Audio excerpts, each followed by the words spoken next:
Welcome to our house! Woot, woot, woo! Ayan ang aming kusina! Woot, finally, linagyan na nila ng cabinet sa top ng aming refrigerator. Isn't this amazing? Woot, woo! Parang matagal na akong nakabalik dito. Parang okay na siya talaga. Woot, woot, woo! May yellow tape dyan kasi linagyan ng asawa ko ng caulking. Tapos ditong banda na lang yung shelvings at saka doon. And then, wait. Okay, I'm gonna go with you. Sawa ko.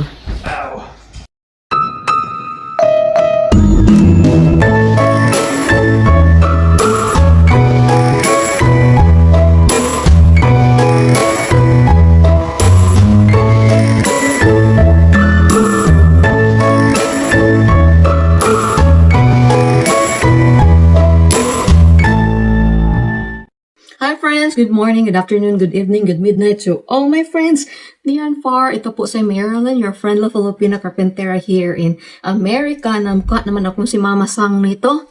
O, tingnan nyo. But anyway, so ngayon, tonight, ngayong gabi, ay atin ang rearrange at ilalagay ang ating mga ibang furnitures dito sa ating bedroom. Woot, woot, woot. And ngayon ay rearrange na namin kasi nagdala kami ng napakabigat talaga. Parang malaglag yung kaluluwa ko. Sakit yung likod ko. Napakabigat na dressers, guys. So, dresser. So, dito namin siyang banda ilalagay. And all these stuffs here, tingnan nyo, ay kailangang ilipat sa kabila. Yan, lahat yan ay dapat na ilipat kung saan mang banda siya pwedeng i-decorate or ilagay. But anyway, enjoy lang kayo dyan ha, kasi mag-rearrange muna ako. Kailangan linisin ng mga cheche-bureche dito. Grabe pa ang mga Christmas effect dito na kailangan pa-situate. Okay, ito na yung ating makeup vanity na gusto kong ilagay dito. Oh, ang sakit ng payud ko. Yan, dyan lang natin siya ilagay. But, need to clean it first. Kasi ang dumi-dumi na niya. Yan kasi, ito kasi si Carpentera guys, nagde-decorate na kahit na wala pa nga natapos yung construction natin. So, hayan tuloy. Kasi alam niyo naman ako, mahilig ako sa interior decorations. Tapos, hindi ko talaga mapigilan yung sarili ko na mag-decorate kahit na hindi pa natapos yung ating construction. But finally, tapos na! Almost! Palagi na lang almost because this could never be done in just a matter of how many months or 1 year. Kasi marami kang makikita, ay, ito pala kailangan kong pintahan ito, ay, ito pala kailangan ng lock ito, ay, yan pala kailangan. So, palagi kang merong makikita na dapat ayusin. But anyway, let me continue. Thank you.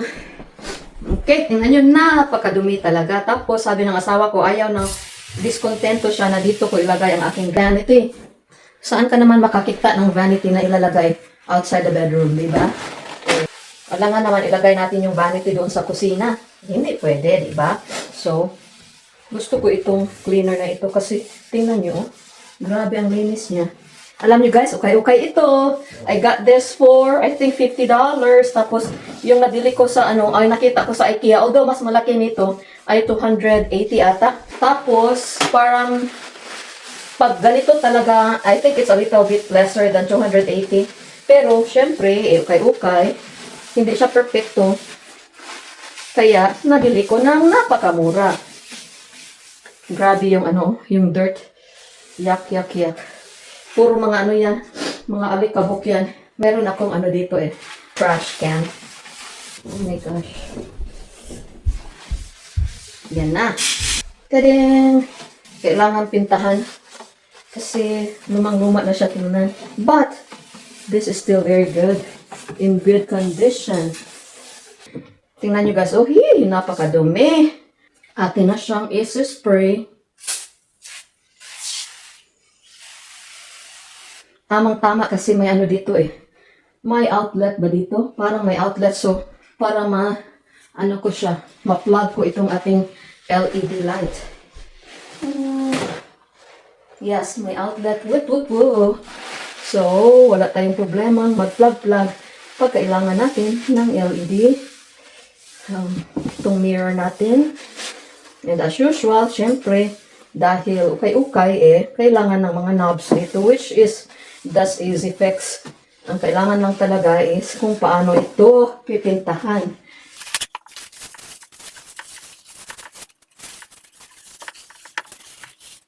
Guys, may chichika ako sa inyo. Diba in my previous videos, pag nanonood kayo, for those na mga kaunting kaibigan ko na nanonood, salamat talaga ha sa inyong presensya sa aking YouTube channel. So, sa previous videos ko, sinabi ko doon, or na-feature ko doon, na nag-flooding kami doon sa ilalim ng bahay. Sa ilalim ng bahay. Doon sa basement.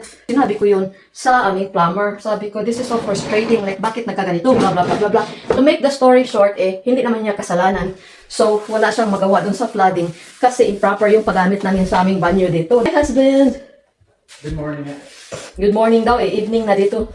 Pag may bago kang construction na bahay, huwag ka munang masyadong gumamit ng kubeta kasi pag hindi mo palaging ginagamit yung tubig at saka hindi ka nagwawash, hindi ka naliligo, yung mga dumi mo, hindi totally ma-flush doon sa ating sewer. So, na-stock up yung mga dumi doon sa middle, na-stock up. So, nung ginamit na namin yung aming washing machine, yun, nag-clogging na. So, parang na-frustrated ako. Sabi ko, ano ba ito? Guys, nagalit siya sa akin. Sabi niya, bakit mo ako palaging biniblame pag may leaks? Na-try ako na mag-reason out sa kanya on the phone. Tapos parang talaga siya ba nang frustrated siya sa akin. So sabi ko, there's no reason na mag-reason out tayo dito, mag-usap-usap tayo. Wala naman, you will not listen to me and I don't like to listen to you. So hinang-apan ko siya, guys.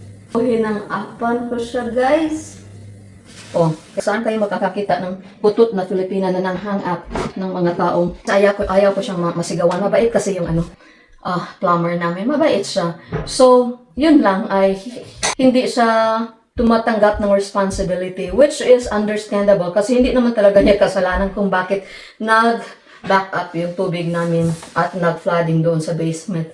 So, sinabi ko sa kanya na, sorry, hindi ako pwede makikipag-usap sa iyo ngayon because we're both like angry, both angry at the same time. So, sabi ko sa kanya, I hope that at least man lang makinig ka sa akin kasi first and foremost, I am your client. Tapos number 2 is, I am paying you thousands and thousands. How much did we pay the plumber board for everything?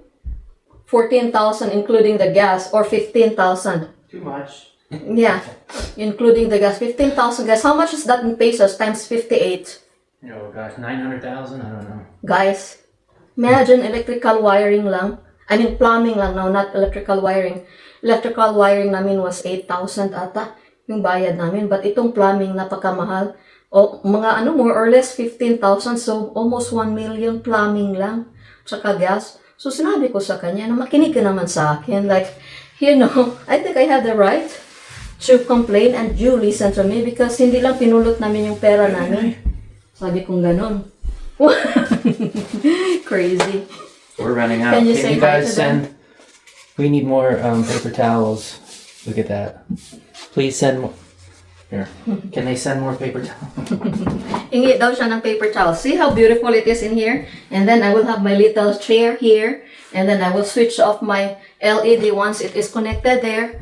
Tadang! Tapos yan, organizer ko ay ilagay ko beside the makeup vanity. Para sa mga makeup ko, dito ko ilagay. O, diba?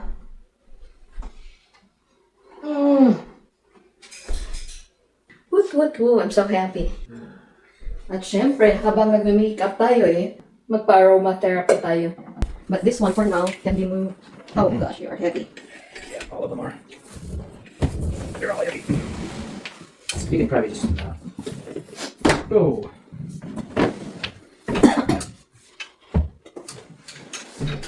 Ito siya, lalagyan ko ito ng mga aking mga purses. Ang tabayanan nyo guys, ay pakita ko sa inyo, yung mga bag collections ko na collect ko throughout the years. Where's that going? Just down to the end? Yeah, we will put it here for now. I was gonna say you're not keeping it there. Oh no. We will just leave space for here. And then I will situate this. Yeah, we can put it here by the side of the bed. So I can. Right, 1, 2. Ready? 1, 2, 3. Oh. Hold on. Okay. Man. Yeah, for now. Okay. And ask the viewers where this garbage should go. To the viewers, where should... Yeah, Vote- please vote down below where you'd like it to We go. can put it in there. We're running out of space. Kasi puno ng mga chichibureche yung aming closet. Alright. Closet, completely done. It's full. No more using that one. So we only have one more closet in the house. What?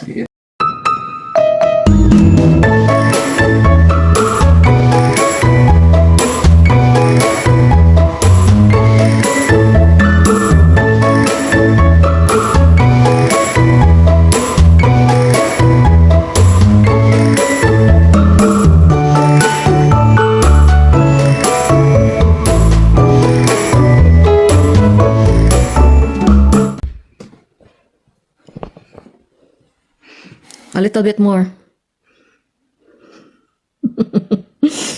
You look funny. Push. More. It's hitting the top. Probably 1/4 of an inch. There. Good job. And then. You don't want it hitting that. We'll just push this.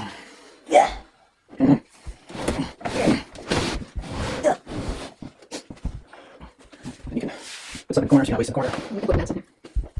Put it right there so you can use the outlet. We have plants somewhere. I don't know.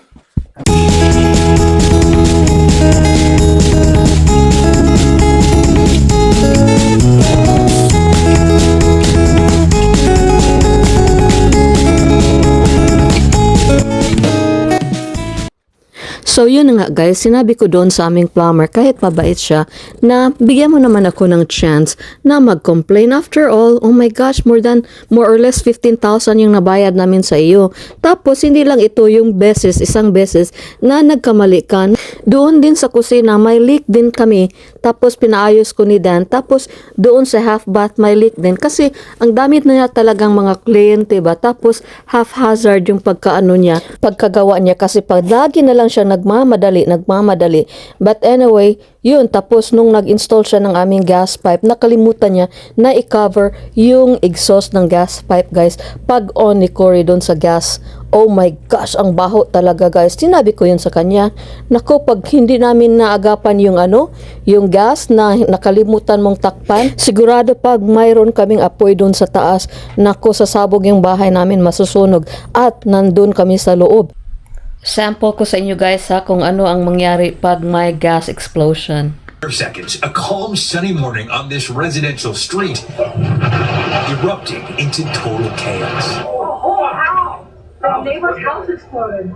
This home security camera capturing the explosion in a residential neighborhood in Hayward, California, as a utility crew was. So, yun yung sinabi ko sa kanya na hindi basta-basta yung pagkakamali mo. Palagi mong nakakalimutan mo yan. Tapos doon siya nagkalma guys. Tapos nag-sorry siya sa akin. Sabi niya, I'm so sorry Marilyn. So yun sinabi ko sa kanya na wala namang problema. Ako madali lang talaga akong kausap, Alam ko kung nagtatrabaho ka ng mabuti. Kaya lang, kailangan ko talagang mag-complain. Kasi syempre Kristiyano tayo, diba? Dahan-dahan tayo sa ating pag-complain. But at the same time, we have to be firm. Hindi porket Kristiyano tayo, wala na tayong imik. So, sinabi ko sa kanya na, you don't have to worry. I'm okay. Like, I know you're a good person. You're gonna have to cover this up. Something they got wet on it and all kinds of bad now. Look at that. Yeah, it's trashed. I don't know where that dingin pools are. Whoa. So you're gonna have to cover it. Look at that. I can't do it any better than that. You'd have to like repaint it, like spray paint it something, which What's why? it's not coming off. Do we have the spray? I know we have a gold thingy. Jeez, it's not even gonna. Yan. Sira at saka. Yan. I mean, it's a bunch of gump-headedness. It's Sorry. okay as long as it's not dusty. Well, it's not.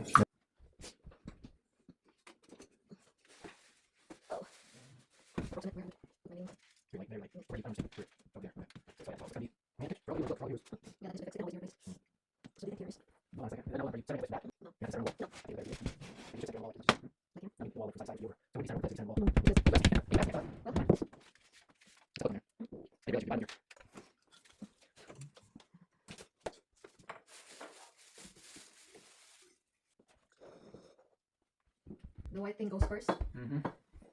Once you put, well, you gotta put your, Like that? you have the gloves on first. Oh, look at it. It will dry up. Where is it?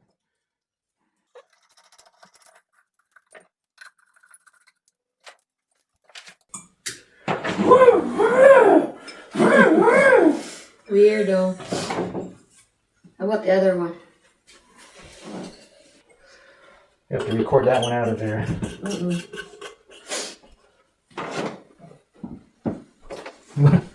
How about this?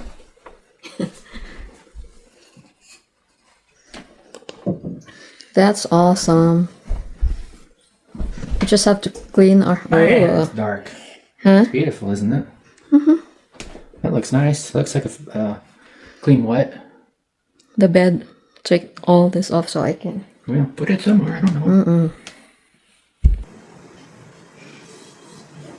Ito na yung final na kabuuan ng aming master bedroom. Yan. So, yung mga damit namin dito. Tapos, doon din sa aming closet.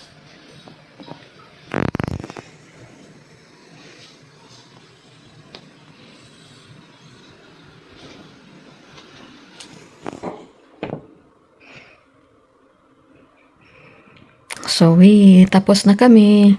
Master bedroom done. Woot, woot, woo. Oh, You can open. I don't have a knob in here. It's okay, you can open. Yan yung master bath. And my husband came out from the master bath. Ito yung vanity ko. Tapos kailangan lang ayusin yan. And then, yung chair ko dyan. Oh, sino yan? Mga Where's ano? my dusting? I really have no clue. The yellow. Yeah, I know. yellow can. Do you like to switch off the light and see how Where's beautiful? my yellow can? I need my yellow can though, please. Did you put it I somewhere? gave it to you, I guess. I don't remember. So, yeah. No, not Parang- that one. That's a different one. Oh, I don't. So, parang ano ba? Pag matutulog tayo dito, and then, kung gusto mong romantic nights, so yan. Ilan ba yung mga ukay-ukay ko dito? 1, 2, 3, 4, 5, 6. What is it? I was telling my viewers how many stuff that I got Thrift from the stores? thrift store. Everything here. Yeah. And yung solid wood yan. And look at the intricacy of the design. Tingnan nyo. Ang ganda. Tapos napakabigat. Oh my goodness. Tapos, yan at saka marami pang parts na furniture sa bahay. Nabili ko lang ng 100 something. Woo. At ito yung picture namin ng kasal namin. Tapos, yung kanta namin na I Will Be Here by Curtis Steven Chapman. And of course, my cat is in charge. We just live here. So, syempre, in the near future, mapupuno na ito ng mga pusa. Tapos, dito ko ilagay yung extra ng carpet, hindi namin tinanggal. Tapos, lagyan lang namin ng malaking bed dito para sa mga pusa. Tapos, kung gusto nilang makatabi sa akin, si Cory na lang ang matutulog dyan sa cat bed. Joke. But thank you everyone for watching. I hope you enjoyed.